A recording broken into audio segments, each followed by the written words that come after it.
మొట్టమొదట అసలు నాడు నేడు స్టార్ట్ చేసినప్పుడు మైండ్‌లో ఫస్ట్ అసలు ఏం థాట్ ఉండింది? ఏం ఫస్ట్ చేద్దాం అనుకున్నారు? ఇప్పుడు మా క్యాబినెట్‌లో డిస్కషన్ వస్తుంటది. వచ్చినప్పుడు మాలాంటి సీనియర్స్ 10 మంది ఉన్నాం. ఇద్దరు ముగ్గురం. హ్మ్. ముఖ్యమంత్రి గారు వచ్చి ఒక కార్యక్రమం చెప్తారు. మేమేం చేస్తామంటే, సార్ చేద్దాం సార్. సార్ దాన్ని కొద్దిగా ఆలోచించండి సార్. అంత తొందరపడి కాదు అది అంటారు. నేను హి సెడ్ నో. అది కాదు. ఓకే. ఏదైనా ఒక ప్రోగ్రామ్ చేయాలనుకున్నప్పుడు దానికి ఒక టార్గెట్ అంటూ పెట్టుకోవాలి. పెట్టుకోవాలనుకుంటే ముందు అన్నిటిని ఆలోచించి చేయండి.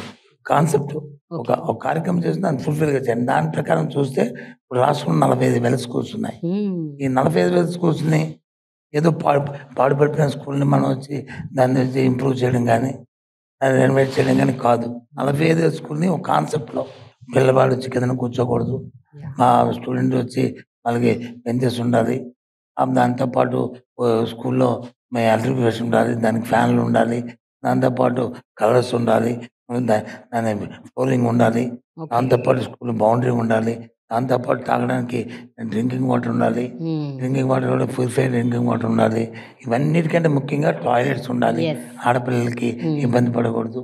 టాయిలెట్స్ తీసుకోవడం కాదు. టాయిలెట్ మెయింటెనెన్స్ కూడా. యాహ్! దేశంలో ఎక్కడైనా సరే టాయిలెట్ కడతారు గానీ, టాయిలెట్ తర్వాత దాని మెయింటెనెన్స్ కోసం యెస్. కేర్ తీసుకున్న గవర్నమెంట్ ఈ గవర్నమెంటే. ఒక స్టూడెంట్ వచ్చి ఇంట్లో నుంచి బయటకొచ్చి స్కూల్‌కొస్తే ఇంట్లో ఉండడానికంటే కంఫర్ట్‌గా ఉండాలి స్కూల్ అనేది అది మా ముఖ్యమంత్రి గారి ఆలోచన. అందుకే ఇవన్నీ చేస్తున్నాం. ఇన్నేళ్లుగా మనం చూసిందేంటంటే, ప్రభుత్వ పాఠశాలలకి పిల్లలు రాకపోవటానికి ప్రధానమైన కారణం సరైన ఇన్‌ఫ్రాస్ట్రక్చర్ లేకపోవటం. ఇంకా ఈ రోజుల్లో ఇప్పటికి కూడా మిడిల్ క్లాస్ వాళ్ళు కూడా గవర్నమెంట్ స్కూల్స్‌లో పిల్లల్ని పంపించటానికి జంకుతున్నారు. అంటే నేననేది ఇప్పుడు మీరు 5 ఏళ్లుగా ఈ డెవలప్‌మెంట్ తీసుకొస్తున్నారు. ఎలాంటి మార్పు మీరు నోటీస్ చేశారు సార్ ఎన్‌రోల్‌మెంట్‌లో? అంటే కేవలం పూరెస్ట్ ఆఫ్ ద పూర్ మాత్రమే పిల్లల్ని ఎన్‌రోల్ చేస్తున్నారా? లేకపోతే మిడిల్ క్లాస్ వాళ్ళు కూడా ఎన్‌రోల్ చేస్తున్నారా? మీరు ఎన్‌రోల్‌మెంట్‌లో ఎలాంటి మార్పులు గమనించారు? ఇక్కడ 2 విషయాలమ్మా. ఇన్‌ఫ్రాస్ట్రక్చర్ ఒకటే చేసినంతట్లోనే మనం సక్సెస్ అవ్వం. యాహ్! అది రైట్. కరెక్ట్ కాదు. రైట్. దాంతో పాటు అకాడమిక్ కూడా వాళ్ళు డెవలప్ అవ్వాలి.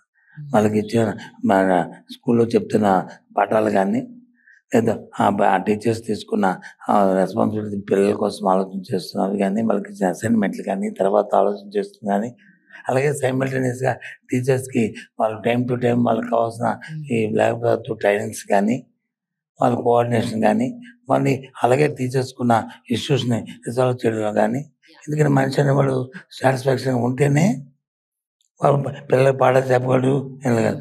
వాళ్ళు ఎప్పుడు కూడా ఏది కూడా వాళ్ళకి ఇబ్బంది అనేది ఉండకూడదు.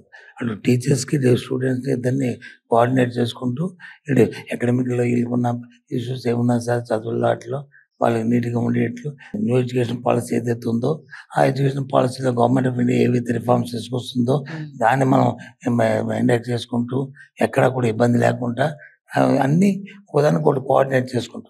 మేము నిజంగా I appreciate first of all మా ఆఫీసర్స్‌ని. అంటే ఏ ఒక్కరికి కూడా చిన్నవారికి కానీ, పెద్ద నుంచి కానీ అందరం ఒక టీమ్ వర్క్‌గా చేసుకుంటూ వస్తున్నాం కాబట్టి మా ముఖ్యమంత్రితో పాటు ఈ రిజల్ట్ వస్తుంది. I'm satisfy. ప్రైవేట్ స్కూల్ కంటే, ప్రైవేట్ కాన్వెంట్ కంటే మన దగ్గర ఆ ఫెసిలిటీస్ కంటే, ఆ ఉన్న సిలబస్ కంటే మన దగ్గర ఇంకా మెరుగైన సిలబస్ ఉంటే ఆటోమేటిక్‌గా వస్తారు. అందుకే ఈ మధ్య కాలంలో వచ్చి సీబీఎస్ పెట్టాము.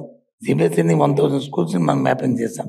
దాంతో పాటు ఇప్పుడు ఇంకా రాబోయే కాలంలో వచ్చి ఫస్ట్ స్టాండర్డ్ నుంచే ఐబీతో కొలాబరేషన్ చేసుకోవచ్చు. మా బోర్డ్‌లోనే ఇన్వాల్వ్ చేస్తూ. ఇంకా ఎక్కడికో వెళ్లి ఎక్కడో చదువుకొని ఎక్కడో పడే కంటే మన స్కూల్స్‌లోనే ఈ కార్యక్రమం ఉండాలి అనే కార్యక్రమంతో ట్రోఫీలు పెట్టాం. స్పోకెన్ ఇంగ్లీషు, రీడింగ్ ఇంగ్లీషు అవన్నీ కార్యక్రమాలు చేస్తాం. ఎప్పుడు కూడా ఎక్స్‌పెక్ట్ చేసి ఉండరు.